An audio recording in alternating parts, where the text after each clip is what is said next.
Victor Blackwood stood at the floor-to-ceiling windows of his penthouse office, watching the city lights twinkle below like stars caught in an urban net. At 62, his silver hair caught the last rays of sunset, casting a halo around his still imposing figure. The years had been kind to him in some ways: success, wealth, respect, but cruel in others. His fingers traced the edge of the manila folder on his desk, the latest report showing that Blackwood Industries stock had fallen another 3%. "This marriage clause is absurd," he muttered, turning to face his longtime lawyer and friend, Harold Jensen, who sat patiently in one of the leather chairs across from his desk. "My father must have been losing his mind when he added this to the company bylaws." Harold shrugged, his weathered face impassive after 30 years of dealing with the Blackwood temperament. Eccentric perhaps, but legally binding. The company charter clearly states that the CEO must be married by their 60th birthday, or step down in favor of the next eligible candidate. You've already received 2 extensions due to your remarkable ability to find loopholes. The board won't grant another. Victor scowled, running a hand through his silver hair. 2 failed marriages in his younger years had left him with little desire to try again. The first had been for love, naive, consuming love that burned out when his wife couldn't handle the demands of his career. The second had been a calculated business move that ended in betrayal and bitterness. Now, at his age, the thought of courtship seemed both exhausting and pointless. So I'm supposed to find someone willing to marry a grumpy old CEO just to satisfy some archaic bylaw. He laughed without humor. "What am I supposed to do, Harold? Put out an ad?" Harold's silence was telling. That's exactly what he had done, without Victor's knowledge. The resulting stack of applications from women, and some men, willing to enter into a marriage of convenience with one of the country's wealthiest CEOs, sat in a folder on Harold's tablet. 2 weeks later, Victor found himself interviewing the 5th candidate in his home library, the space he felt most comfortable. The previous 4 had been disasters, gold diggers with transparent motives, or starstruck individuals who couldn't maintain a coherent conversation. He had almost cancelled today's interview, but Harold had insisted. "She's different," his friend had said. "Just meet her." When Eliza Morgan walked into his library, Victor's first impression was that she was completely unremarkable. Average height, brown hair pulled back in a simple twist, minimal makeup, and a modest navy dress that looked practical rather than fashionable. What caught his attention was the way she surveyed the room, not with the covetous gaze of someone calculating the worth of his possessions, but with genuine appreciation, her eyes lingering on the rare first editions that were his pride and joy. "Mr. Blackwood," she said, extending her hand with a firm grip that surprised him. "Thank you for seeing me, Ms. Morgan." He gestured to the chair opposite his. "Please sit. Let's not waste time with pleasantries. You understand what this arrangement would entail," she nodded, placing her portfolio on her lap. "A contract marriage lasting a minimum of 3 years to satisfy your company's bylaws, allowing you to maintain your position as CEO. In exchange, I would receive financial compensation as outlined in your proposal, separate living quarters within your residence, and autonomy to continue my own work." Her directness caught him off guard. Most candidates had tried to charm him first. And why would a woman of... He glanced at her file. 35, with apparently no financial troubles, and a thriving career as a restoration architect, want to enter into a loveless marriage with a man nearly twice her age. Eliza didn't flinch at his bluntness. "My reasons are practical, Mr. Blackwood. I'm currently working on my doctoral thesis in architectural preservation. The grant I received covers my research, but not my living expenses. Additionally, I'm trying to fund a community restoration project in my old neighborhood that local developers are fighting. Your financial support would allow me to complete both without compromise. So this is purely a financial arrangement for you. Isn't that what you want? She raised an eyebrow. A business transaction, without emotional complications. Victor found himself studying her more carefully. Beneath her unremarkable appearance, he detected intelligence and a quiet dignity that intrigued him. And what would you tell people about our sudden marriage? Your friends, family, the truth, within reasonable parameters, she replied. That we met through mutual acquaintances, found we had compatible goals, and decided on a partnership that benefits us both. It's not entirely untrue. For the first time in weeks, Victor felt a spark of hope. Ms. Morgan seemed rational, straightforward, and most importantly, not interested in him personally, which was precisely what he needed. One more question, Ms. Morgan, he said, leaning forward slightly. What happens after 3 years when our contract ends? She met his gaze unflinchingly. We part ways amicably, having both achieved our objectives. No messy emotions, no drama, just a successful business transaction, completed to mutual satisfaction. Victor extended his hand. I believe we have a deal, Ms. Morgan. Eliza, she corrected, taking his hand. If we're to be married, even on paper, I think first names are appropriate, Victor. Their wedding a week later was a small private ceremony. At Victor's estate, Harold served as best man, and Eliza's sister, Claire, as her only attendant. The press had been kept at bay with a carefully crafted statement about a whirlwind romance between the CEO and the accomplished architect, who had been consulting on the renovation of one of Blackwood Industries' historic properties. That evening, after the minimal celebration, Victor showed Eliza to her suite in the east wing of his mansion. A generous space with a bedroom, sitting room, private bath, and a small study he had hastily converted for her work. I hope this will be comfortable, he said stiffly, standing at the threshold as she explored the rooms. It's more than adequate, she replied, running her hand along the antique writing desk he'd had brought in. Thank you. An awkward silence fell between them, two strangers now legally bound, but essentially unknown to each other. Well, Victor finally said, good night then. Good night, Victor. She smiled politely, and he was struck by the strangeness of hearing his first name spoken in this new context, not as the feared CEO or the wealthy magnate, but simply as a man. He retreated to his own suite in the West Wing, telling himself that this arrangement was exactly what he had wanted. No complications, no expectations, no potential for disappointment or heartbreak. Yet as he lay in his bed that night, the house felt different, knowing someone else was sharing it. Not staff who departed each evening, but a presence that would remain, breathing the same air, moving through the same spaces. The first few weeks of their arrangement followed a predictable pattern. They rarely saw each other, their schedules deliberately kept separate. Victor left for his office before Eliza woke, and she often worked late in her study or at research sites. They occasionally passed in the hallway, or shared a brief, polite meal when circumstances demanded it, but conversation remained superficial. The staff, however, seemed charmed by Eliza's unassuming presence. Mrs. Winters, the housekeeper who had intimidated even Victor for 20 years, began leaving fresh flowers in Eliza's study.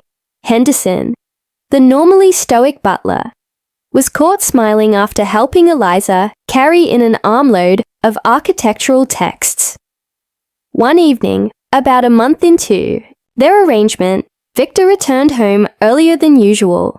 a splitting headache forcing him to abandon a stack of proposals. He retreated to his library, hoping the familiar comfort of his books would ease the tension behind his eyes. He stopped short at the doorway. Eliza was perched on the rolling ladder attached to his bookshelves, carefully examining a volume she had pulled from the upper stacks. She wore simple jeans and a loose sweater, her hair falling freely around her shoulders, a striking contrast to her usual professional appearance. "Oh," she exclaimed, noticing him. "I'm sorry. Mrs. Winters said you wouldn't be home until late. I can leave." "No," Victor found himself saying. "It's fine. This is your home now too." She descended the ladder gracefully, the book still in her hands. "Are you sure? You look in need of solitude." "Headache," he admitted. "Board meeting ran in circles for 3 hours." Eliza nodded sympathetically. "I have those days too. Nothing worse than watching people debate endlessly when the solution seems obvious." Victor sank into his favorite leather chair, curiosity momentarily overriding his discomfort. "What were you looking for?" She held up the volume. "A rare first edition on classical Greek architecture. Research for my thesis. You have an impressive collection on architectural history." I couldn't resist. "Help yourself," he said, closing his eyes briefly against it. The throbbing in his temples. He heard her soft footsteps moving away, then returning. When he opened his eyes, she was standing before him with a glass of water and 2 pills on a small silver tray. "Migraine medication," she explained. "I get them too." "This helps." Victor accepted both with a murmured thanks, watching as she retreated to a chair across the room, reopening her book without further comment. They sat in silence for nearly an hour, the shared quiet strangely companionable. When his headache finally eased, he found himself reluctant to disturb the peace by leaving. "What's your thesis about?" he asked, his voice sounding unusually loud. In the quiet room, Eliza looked up, surprise flickering across her face. The integration of historical preservation with modern sustainability practices in urban renewal projects, and the neighborhood project you mentioned during our interview. Something in her expression softened. "Glenwood Heights, where I grew up. The historic district is deteriorating, and developers want to tear it down for luxury condos. I'm trying to create a viable alternative that preserves its character while making it economically sustainable." Victor found himself unexpectedly intrigued. "That's actually relevant to some of Blackwood's current projects. We've been looking at urban redevelopment that doesn't involve the usual pattern of gentrification and displacement." For the first time since they'd met, Eliza's professional mask slipped, revealing genuine passion. "Really? Most developers I've encountered are only concerned with profit margins." "Profit matters," Victor acknowledged, "but legacy matters more at my age. I've been trying to shift some of our development philosophy." Before he knew it, they were deep in conversation about urban planning, historical preservation, and community economics. Eliza pulled out her tablet, showing him sketches and proposals for her Glenwood project. Victor found himself impressed by her knowledge and creative approaches. "You should present this to our development team," he said, when they finally noticed the clock showing well past midnight. Eliza blinked, clearly surprised by the offer. "I would appreciate that opportunity." As they both stood to retire for the night, Victor felt oddly reluctant to end their conversation. "Good night, Eliza. Thank you for the medication and the discussion." She smiled. Not the polite, measured smile he'd seen before, but something warmer that reached her eyes. "Good night, Victor. Sleep well."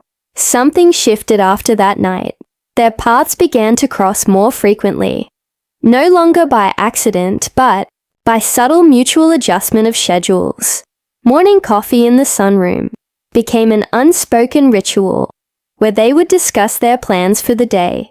Dinner, previously taken separately or in hurried isolation, gradually evolved into a shared meal at least 3 times a week, where conversation ranged from business to books to world events.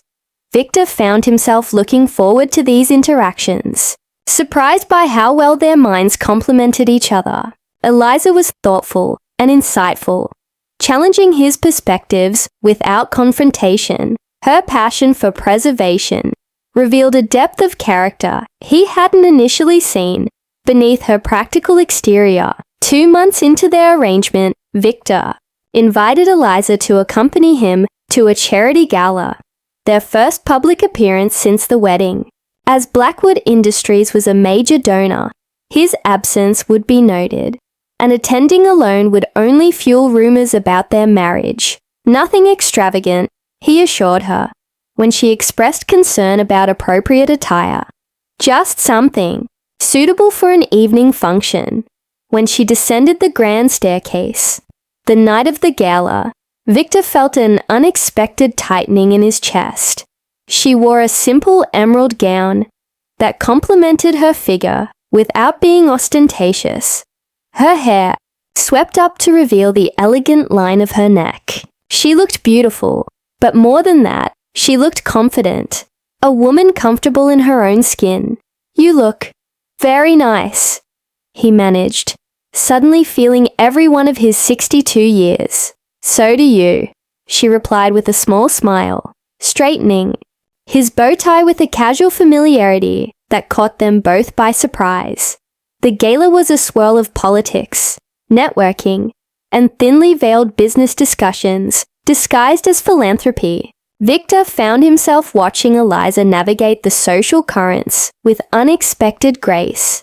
She listened more than she spoke, asked intelligent questions, and somehow managed to charm even his most critical business associates.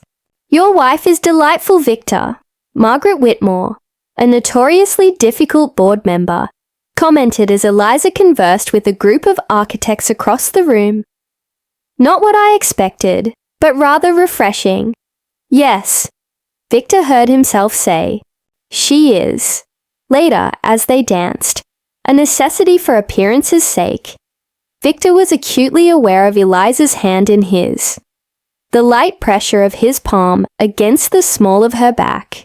"You're a better dancer than you let on," she murmured, as he guided her through a turn. "Don't sound so surprised," he replied dryly. "I did have a life before becoming an old CEO." Her laugh was genuine, her eyes crinkling at the corners. "I'm beginning to discover that." As they swayed to the music, Victor found himself studying her face, really seeing it for perhaps the first time. Her features weren't remarkable in the conventional sense that had defined beauty in his younger days, but there was something compelling about her expression, a thoughtfulness and depth that drew his gaze repeatedly. "Everyone is watching us," she said softly. "Let them," he replied, surprising himself with the lack of concern in his voice. "We're giving them exactly what they expect to see." When the music ended, he found himself reluctant to release her hand. The drive home was quiet, both lost in their thoughts. As they entered the foyer, Eliza paused at the base of the stairs. "Thank you for tonight," she said. "It was not what I expected." "What did you expect?" Victor asked, curious. She considered for a moment. "To feel like an imposter, to be judged, and found wanting by your peers, to be invisible beside you. And instead I felt," she searched for the right word, "respected, like I belonged there, not just as your contract wife, but as myself." Victor felt something shift inside him at her words. "You did belong there, Eliza. You're remarkable in your own right." Their eyes met, and for a heartbeat, the air between them seemed charged with something unspoken. Then Eliza smiled, breaking the moment. "Good night, Victor. Thank you again." He watched her climb the stairs, aware of an unfamiliar sensation spreading through his chest, something dangerously close to longing. The following weeks brought unexpected changes to their carefully constructed arrangement. Victor found reasons to work from home more frequently, setting up in the library where Eliza often worked on her research. They moved around each other with growing ease, slipping into conversations that stretched for hours, discovering shared interests in history, architecture, and classical music.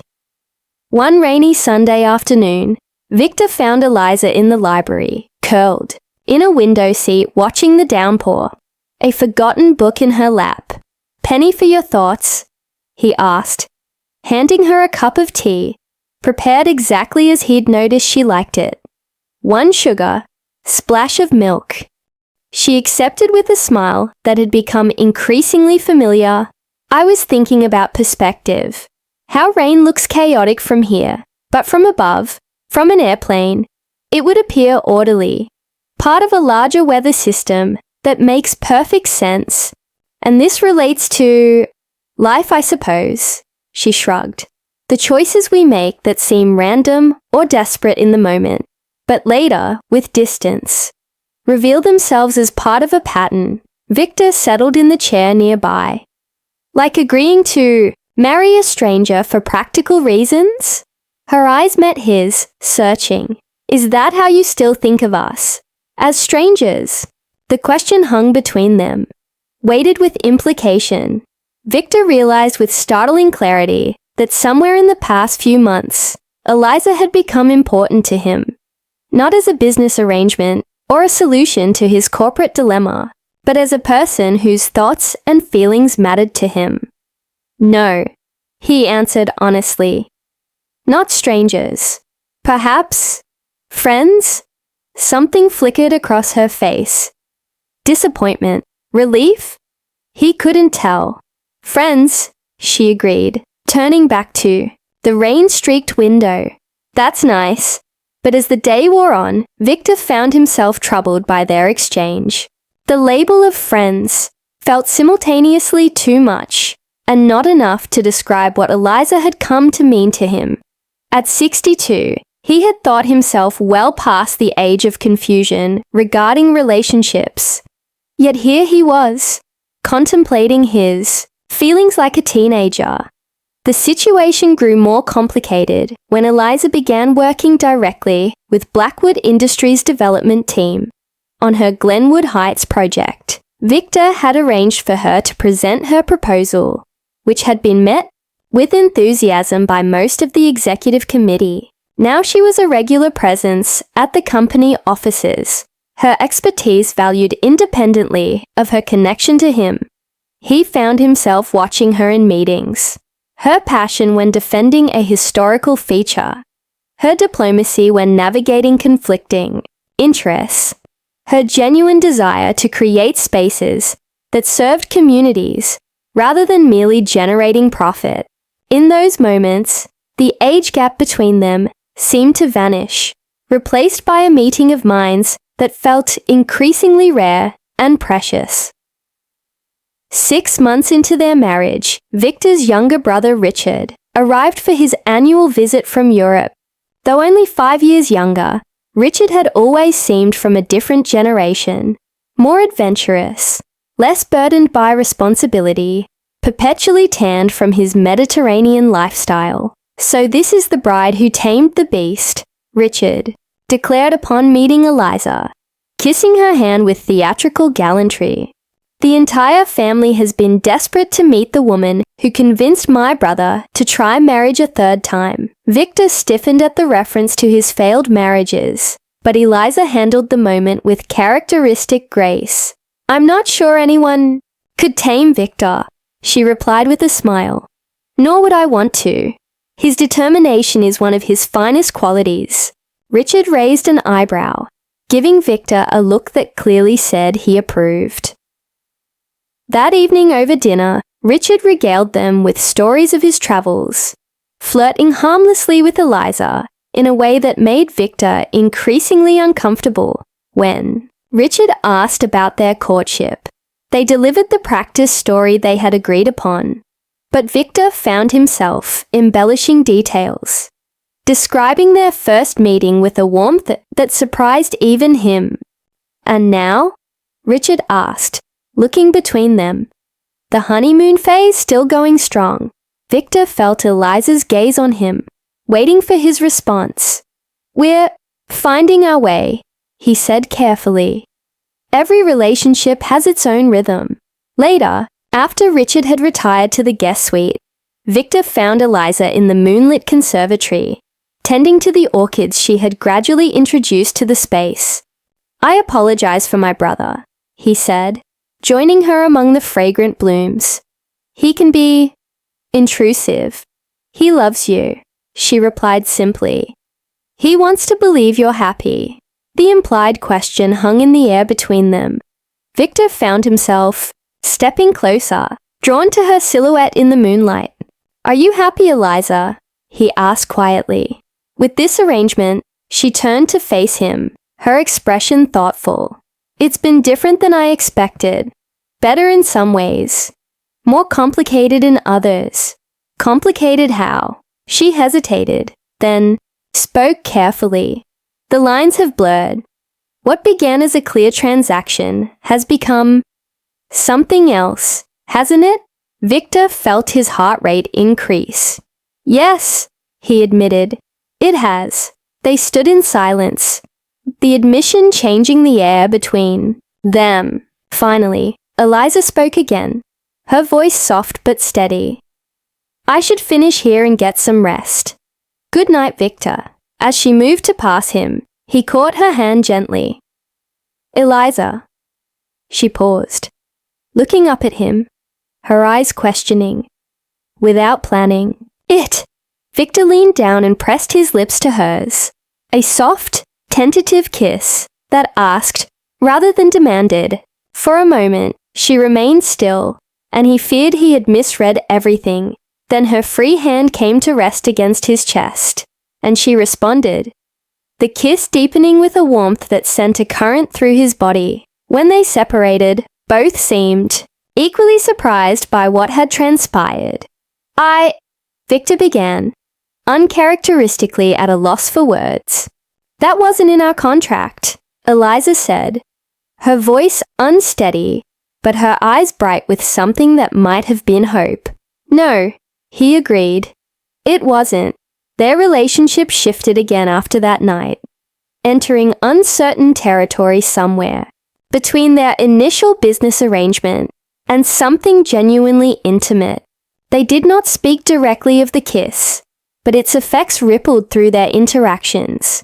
Lingering glances, casual touches that seemed less casual, a new awareness of each other's presence that charged even ordinary moments with significance.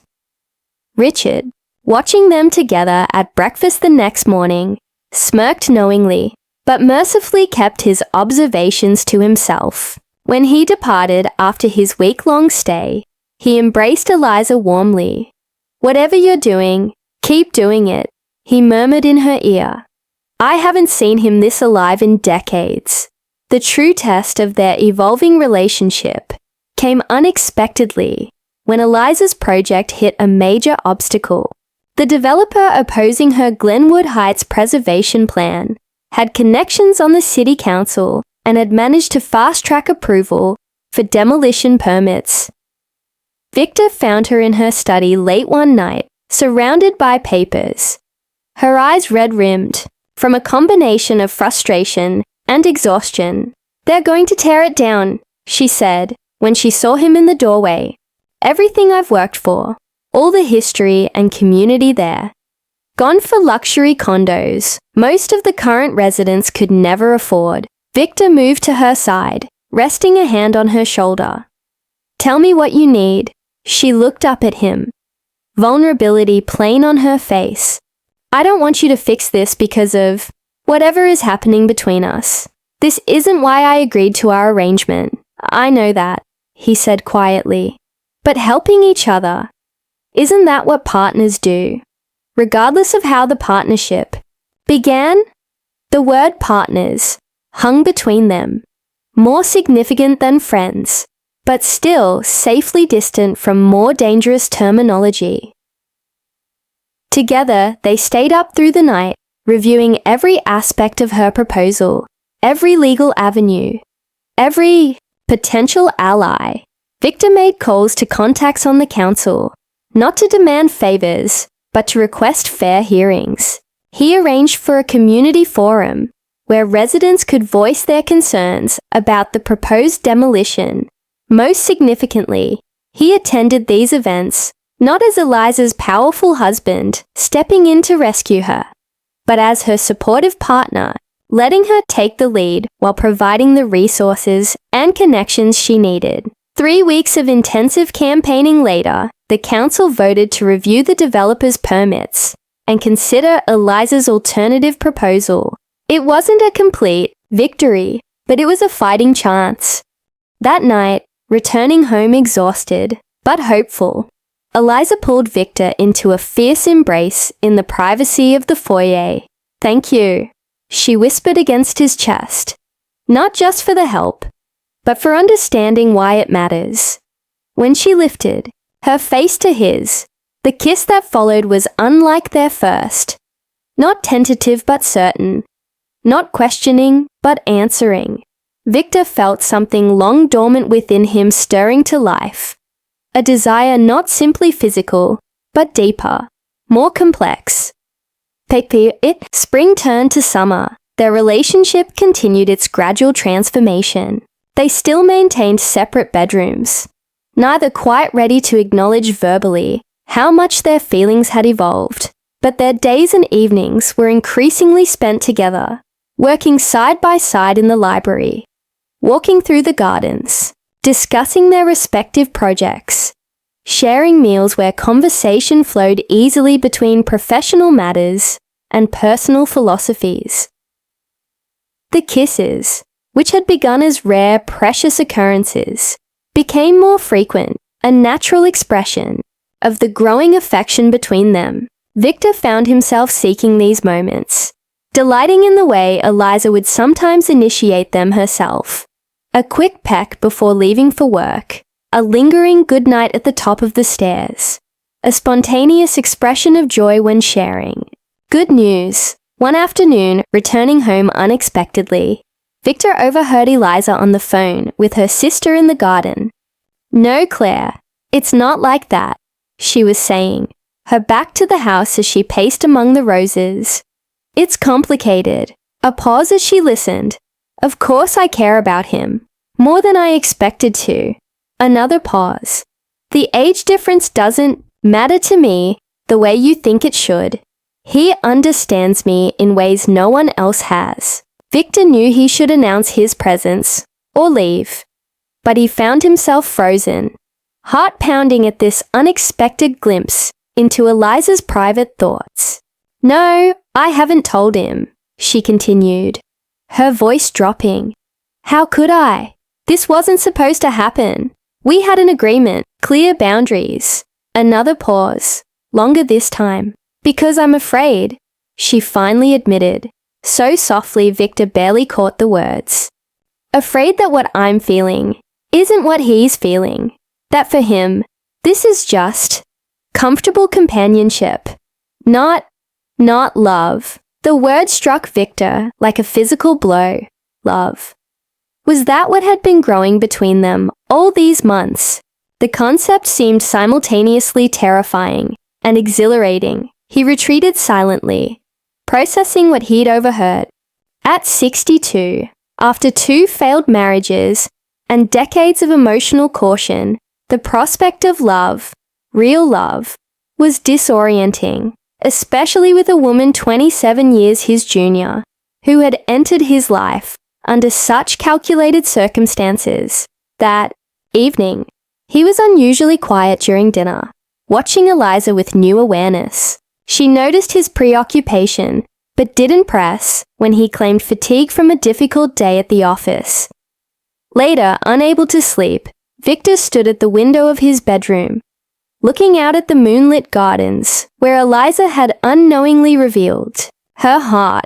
The question tormenting him wasn't whether he cared for her, That much had become undeniable. But whether what he felt was fair to her, whether he had the right, at his age, with his history, to embrace the love of a woman who still had so much life ahead of her. A soft knock at his door interrupted his thoughts. "Victor," Eliza's voice came through the wood. "Are you awake?" He opened the door to find her in a simple nightgown and robe, her hair loose around her shoulders, concern evident in her expression. "What's wrong?" she asked, searching his face. "You've been distant all evening." Victor hesitated, torn between honesty and protection. Of himself or her, he wasn't sure. "I've been thinking about our arrangement," he finally said. Her face fell slightly. "Oh, I see. No, I don't think you do," he continued, gesturing for her to enter. She did, perching uncertainly on the edge of an armchair, while he remained standing, needing the movement to organize his thoughts. "When we began this partnership," he said carefully, "the parameters were clear, a mutually beneficial arrangement with defined benefits and boundaries, no expectations beyond what was explicitly agreed upon." "I remember," she said quietly. "But things have changed," he continued, watching her closely. "At least for me." Eliza's eyes widened slightly, but she remained silent, waiting. Victor took a deep breath. "I find myself thinking of you throughout the day, looking forward to coming home. Not because it's the end of work, but because you're here, wanting to share thoughts and experiences with you that I've never shared with anyone." He moved closer, his voice dropping. "I find myself wanting to kiss you good morning and good night, to hold your hand when we walk through the garden, to fall asleep beside you and wake up with you still there." Eliza's expression had transformed, hope visibly blooming across her features. "Victor," but, he interrupted, needing to complete his thought, "I have to ask whether that's fair to you. I'm an old man, Eliza. You're in the prime of your life. What can I offer you beyond a few good years before age takes its inevitable toll?" To his surprise, Eliza rose from her chair and crossed to him, taking his hands in hers. "Is that what's been troubling you? The age difference? Shouldn't it?" he asked. "Doesn't it trouble you?" She shook her head, a smile playing at the corners of her mouth. "Do you know what attracted me most when we first met? Not your wealth or position, though I won't pretend.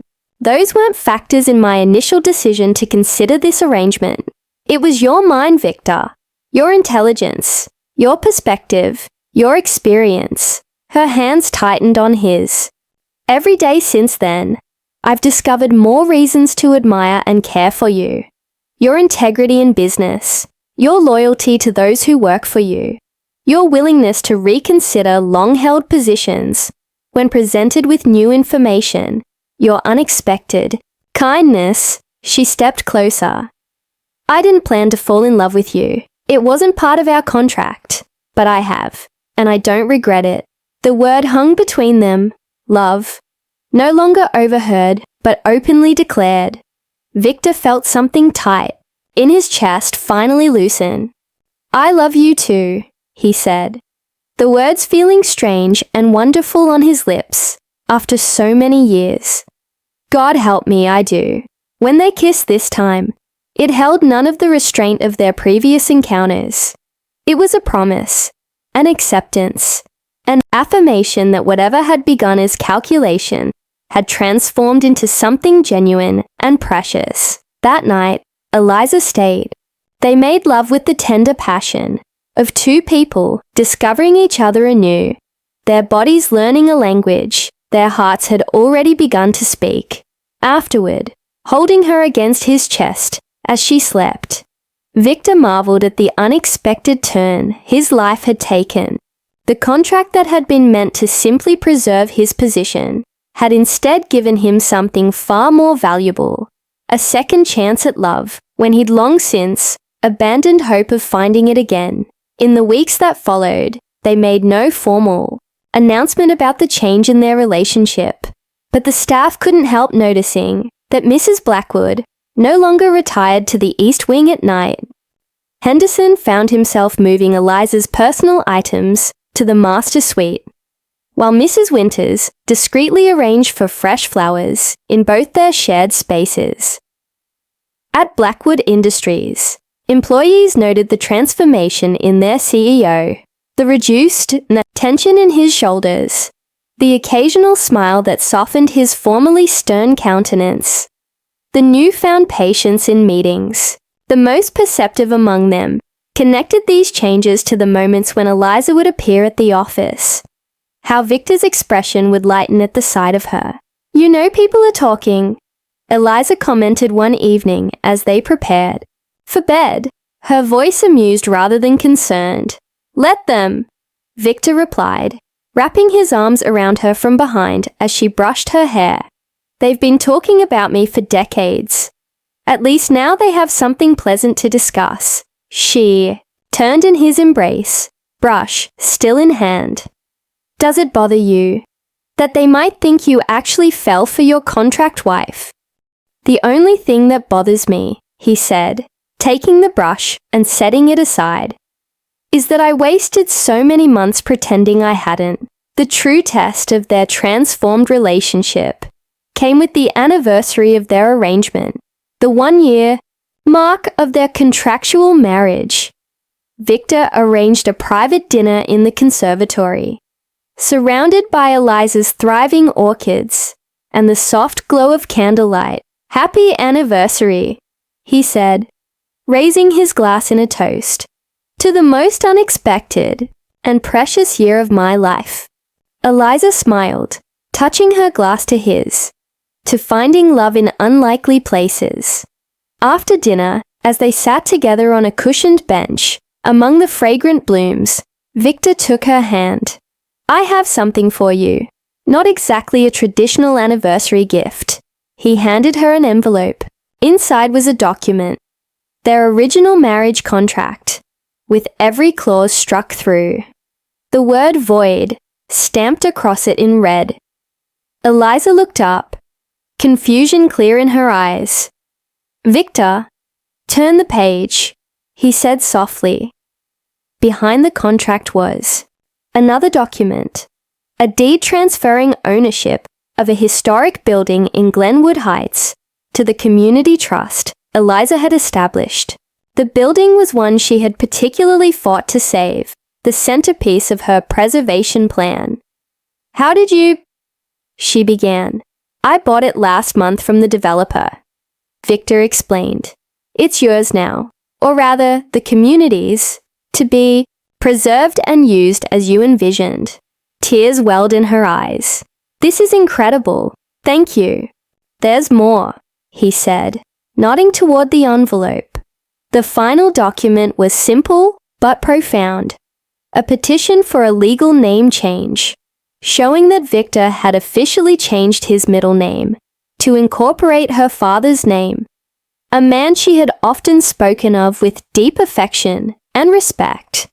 "I couldn't think of a better way to show you that you've become part of me," he explained, suddenly feeling vulnerable under her tearful gaze. "Not through contract or convenience, but through love." Eliza placed the documents carefully aside and took his face in her hands. "This is the most beautiful gift anyone has ever given me." Their kiss was tender, a physical expression of the emotion that had grown between them. Unexpected, unplanned, and all the more precious for it. Later that night, as they lay together in what had become their bedroom, Victor found himself contemplating the journey that had brought them to this point. "A penny for your thoughts," Eliza murmured, echoing his words from months before as she traced patterns on his chest. "I was thinking about how differently I viewed our arrangement a year ago," he admitted. "How certain I was that it would remain purely transactional." She propped herself up on one elbow, studying his face in the soft lamplight. "And when did that change for you? When did you know this was becoming something more?" Victor considered the question carefully. There wasn't a single moment. It was gradual, finding myself looking forward to our conversations, noticing how empty the house felt when you were away, realizing that your opinion had become important to me, not just professionally, but personally. He brushed a strand of hair from her face. But if I had to choose one moment, it might have been during that first gala when we danced. You looked at me, not as the powerful CEO or the wealthy older man, but simply as Victor. No one had seen me that way in a very long time. And you? He asked. When did it change for you? Eliza smiled softly. The day you helped me with the Glenwood project. Not because you swooped in with your power and connections, but because you understood why it mattered to me. You saw the heart behind the work. Victor pulled her closer, marveling at how perfectly she fit against him. I never thought I'd find this again at my age. I'd convinced myself that passion and deep connection were for the young. Age is just a number, she whispered against his skin. What matters is who we are together.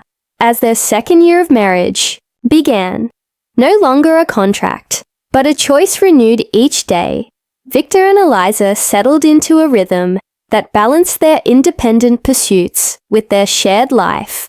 The distinction between his world and hers gradually disappeared as they built something new together. Victor's board members, once skeptical of his late-in-life marriage, now welcomed Eliza's perspective, particularly as Blackwood Industries continued its shift toward more community-conscious development projects. Her Glenwood Heights restoration became a model for other urban renewal initiatives, attracting attention from preservationists nationwide. Their age difference, which had concerned Victor initially, proved less significant than he had feared. Certainly, there were moments that highlighted the gap, references to music or events from different eras, varying energy levels, occasional health concerns that reminded him of his mortality. But these were balanced by the advantages of their particular pairing, his experience complementing her innovation, her enthusiasm revitalizing his outlook, their shared intellectual curiosity, creating endless topics for exploration. Challenges arose, as they do in any relationship. Victor's grown children from his first marriage initially viewed Eliza with suspicion, assuming she was a gold digger who had somehow manipulated their father.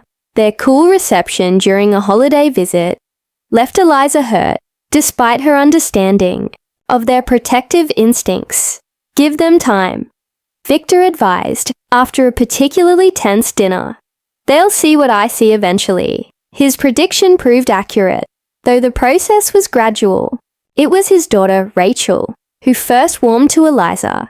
After witnessing her passionate defense of a historic theater Blackwood Industries had been considering demolishing, a defense that stood firm even against Victor's initial opposition. She's not what I expected, Rachel admitted to her father afterward. She actually stands up to you. One of her many admirable qualities, Victor agreed with a smile. Their most serious test came 18 months into their marriage, when Victor suffered a minor heart attack. The episode itself was relatively mild, modern medicine and prompt attention ensuring minimal damage, but it forced both of them to confront the reality of their age difference in stark terms. In the hospital, Eliza never left his side, coordinating with doctors, managing company concerns, and keeping family informed, with a quiet efficiency that masked her fear. It was only late at night, when she thought Victor was asleep, that he caught her crying silently, her head bowed over their clasped hands. "I'm not going anywhere yet," he whispered, squeezing her fingers gently. She looked up, hastily wiping away tears. "You'd better not. We still have too much to do together." The recovery period brought adjustments, dietary changes, exercise routines. They adopted together a reconsideration of work hours and stress levels. Victor was surprised to find himself more accepting of these changes than he might have been before Eliza. The prospect of additional healthy years with her provided motivation that his own well-being alone had never quite managed. One evening, during his convalescence, as they sat together on the terrace watching the sunset, Victor broached a subject that had been weighing on his mind. "I want you to know," he said carefully, "that I've updated my will and all my financial arrangements. Whatever happens, you'll be secure." Eliza turned to him, her expression troubled. "I don't want to talk about this. We need to," he insisted gently. "Not because I'm planning to leave you anytime soon, but because I love you too much not to. Be practical about the future." She was quiet for a long moment, then nodded reluctantly. "I understand, but you should know that I married a man, not a financial portfolio. If we had 50 years together, or 5, what matters is the life we share, not what's left afterward." Victor felt that familiar tightening in his chest that had nothing to do with his heart condition, and everything to do with the depth of his feelings for her. "How did I get so lucky?" She leaned against him, resting her head on his shoulder. "I ask myself the same question every day." As Victor's health improved and life resumed its rhythm, their relationship continued to deepen. The Glenwood Heights project flourished under Eliza's guidance, with the historic buildings now housing affordable art studios, community spaces, and local businesses. Victor found himself increasingly involved, his business acumen complementing her preservation vision to create a truly sustainable model. Their home, once Victor's alone, had transformed under Eliza's influence. No longer a showcase of wealth, but a warm space, reflecting both their personalities. Books they had discussed together lined the library shelves. The garden featured both his structured rose beds and her wilder, more naturalistic plantings, pictures of their travels, a new passion they had discovered together, adorned walls that had once held only formal portraits. One morning, nearly 3 years after their wedding, Victor woke to find Eliza already up, sitting cross-legged at the foot of their bed with an old leather portfolio open before her. "What's this?" he asked, voice still rough with sleep. She looked up with a smile that held a hint of mischief. "Our contract, the original one we signed 3 years ago." Victor sat up, curious. "Any particular reason you're revisiting that now?" "Well," she said, flipping through the pages. "According to paragraph 12, section 3, our arrangement was set for a minimum term of 3 years, after which either party could terminate with 30 days' notice." His heart sank momentarily before he caught the teasing glint in her eye. "And are you planning to exercise that option, Mrs. Blackwood?" She set the portfolio aside and moved to sit beside him, taking his hand in hers. "I was thinking we might need to draft a new agreement." "Oh," he replied, playing along. "What terms did you have in mind?" "Lifetime," she said simply. "No escape clauses, no early termination options." Victor felt emotion surge through him, still unexpected even after all this time. "Those are very demanding terms, Ms. Morgan." "Too demanding?" she asked, her playfulness giving way to a moment of genuine vulnerability. He pulled her into his arms, holding her against his heart. "Not nearly demanding enough. I'd offer eternity if it were mine to give." Their kiss sealed the unwritten contract between them, one no longer defined by business arrangements or practical considerations, but by the love that had grown in the most unexpected of circumstances. That evening, as they shared a quiet dinner on their terrace, Victor raised his glass in a toast to contracts and clauses that bring us where we need to be, even when we don't know it ourselves. Eliza smiled, clinking her glass against his. "And to old CEOs, who ask for kisses every day, Speaking of which, Victor said, setting down his glass and reaching for her hand, I believe I'm due one right now. As their lips met in the golden light of sunset, Victor marveled at the journey they had taken, from a business arrangement born of necessity to a love neither had expected to find. The contract that had brought them together had long since been fulfilled, but the promise between them continued to renew itself with each passing day, each shared challenge, each moment of joy discovered together. In the years that followed, their story became something of a legend in their circles. The pragmatic contract marriage that had blossomed into one of the most genuine partnerships anyone had witnessed. The old CEO and his much younger wife defied expectations and cynical predictions, building a life together that enriched not only themselves, but everyone around them. Victor eventually retired from active management of Blackwood Industries, passing leadership to a carefully selected team that shared their vision of ethical development. He and Eliza focused their energies on a foundation they established together, combining his business acumen and her preservation expertise to revitalize historic neighborhoods across the country. They traveled extensively, Victor showing Eliza places he had once visited alone, seeing them anew through her eyes. She, in turn, introduced him to adventures he might never have considered. Hiking trails in national parks, small-town architectural gems off the beaten path, cultural festivals in remote villages. Their home remained their sanctuary, the place where their unlikely love story had unfolded day by day, and each evening, no matter where they were or what they were doing, Victor would pause to ask for a kiss, a ritual that had begun as a tentative expression of newfound feelings and evolved into a daily recommitment to the love that had transformed both their lives. Who would have thought, he often mused, as they sat together in their garden, watching the seasons change, that the best business decision I ever made would be the one that had nothing to do with business at all. Eliza would smile, taking his hand in hers. Sometimes the best contracts are the ones written in the heart, and as the years passed, their love continued to grow, proving that the most unexpected beginnings can lead to the most beautiful journeys when two people choose each other, not once in a moment of calculation, but every day in moments of love.